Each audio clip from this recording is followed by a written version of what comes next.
studies and reporting on them. If they are reading them and not getting it right, no, not everyone can parse the science. If they're reading them, understanding them, and cherry-picking the facts in order to support their conclusion, that to me should be criminal. We do live in a country where there's freedom of speech. You're free to say whatever you want, as long as it's not hate speech of various kinds. It doesn't have to be right. You also don't have to listen. So just because you have freedom to talk doesn't mean people have an obligation to listen. And this is the problem with a lot of this. So I think my notes for this study was just kind of the effort.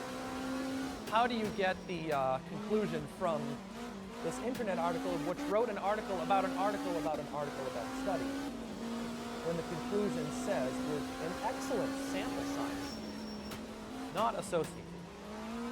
Okay, we have like 5 or 7 minutes left, so let's skip ahead. I have fun one from 12, answer 231, other stuff.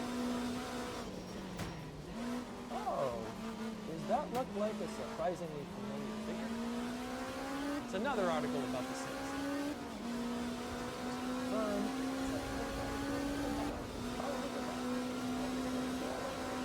That right there was the article written about the study, where the other link was an article written about the article written about the study. Okay, what else? Next one. Let's just keep going in number order. Rayleigh study about thyroid cancer. Okay. This appears within the blog, so let's search for the Israel.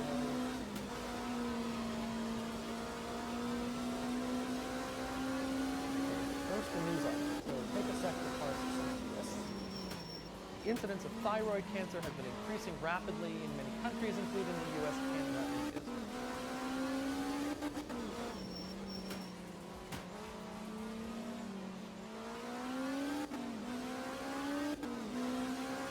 One thing to say, let's say case control research on this topic is warranted, sure.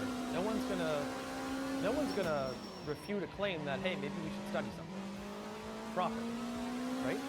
Go a little further down. Let's try to find the actual study.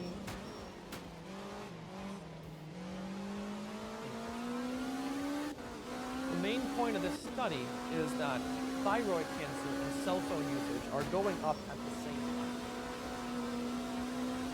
This is the point where I like to say correlation does not imply causation, and hammer that point home by going to one of my favorite blogs, Spurious Correlation. You can find any data set that correlates with any other. Let's look at some examples. U.S. spending on science, space, and technology correlates with a 99.79% correlation of suicide by hanging, strangulation, and suffocation. Correlated? Yes. Causal? I don't think so. Yeah. Divorce rate in Maine correlates with per capita consumption of margarine.